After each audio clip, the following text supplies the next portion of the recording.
In this video, we're going to be working through assignment 5.5, which is concerned with writing authentic cadences, but when only the soprano is given. So the premise here is that you're harmonizing a given melody. The first task is to look at the key signature to determine what key you're in. In the first part of assignment 5.5, you're told that these are all going to be major keys, so we don't have to worry about what minor key it could be. And the key signature here is no sharps and no flats, so that is the key of C major. So let's go ahead and spell the chords, at least in our mind's eye, in C major that we're working with so far, the tonic and the dominant. The tonic is spelled on the first scale degree C. There we'll build a snowman, C, E, G. And the dominant is spelled on the fifth scale degree G. We'll build our snowman, G, B, D. So now the next thing to do is to look at the notes that are in the given soprano. And we have a B going to a C. Well, it turns out B is the third of the dominant chord. So that is why we're going to label the first chord dominant. And then our next note, C, in the soprano, is the root of the tonic chord. And that is why we're going to label our next chord tonic.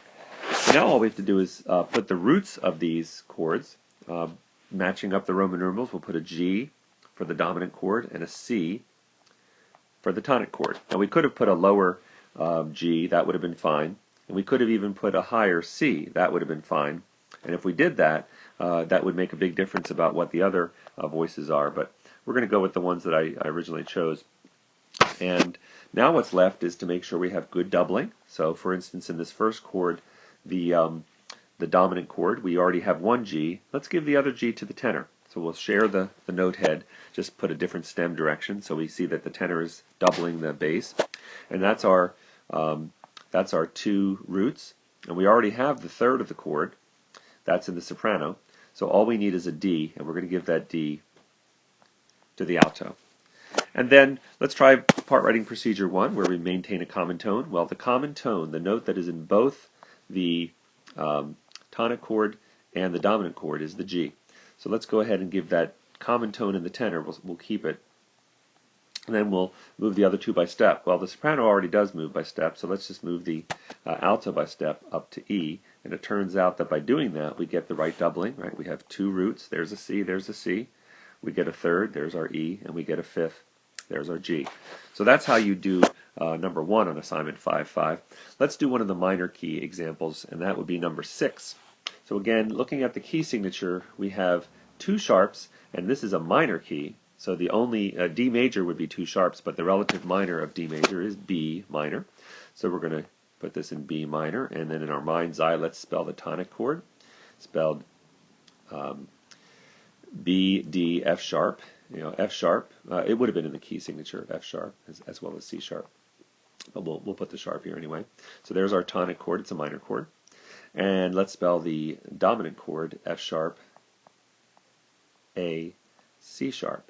And remember, the practice we're going to use is to always make our dominant chords major. So that's why I'm adding an A sharp, so that this becomes a major dominant, not a minor dominant. So in a sense, we're using harmonic minor scales when we do this. So let's put our Roman numerals in based on what soprano notes we see. Well, there's a C sharp there, and it turns out C sharp is the fifth of the dominant chord. So this is going to start with the dominant chord. And then our other soprano note is B, and that is the root of the tonic chord. So tonic. And now we just need to put our bass lines in. So for the dominant chord, we'll put an F sharp. For the tonic chord, we'll put a B. And then we need to take care of our doubling. Let's give the alto the other F sharp. And the remaining note, the A sharp, we'll give to the tenor. And again, remember, we need an accidental. We need a sharp sign to make that an A sharp, so that it makes the chord a major chord. Alrighty, and then going to our tonic chord, we could either maintain the common tone, move the other two by step, or we also could try moving the chords in similar motion to the next available chord tone. Let's do that. Let's move all of these three upper voice parts down to the next available chord tone. Well, the next chord tone available in the tonic triad to this alto would be D, and the next chord tone available to the tenor part would be F sharp. And it turns out we have great doubling, right? There's our two roots, right? The B and then there's our third, the D, and there's our fifth, the F sharp. So we've written this authentic cadence using part writing procedure 2, and that's how you would complete a minor example.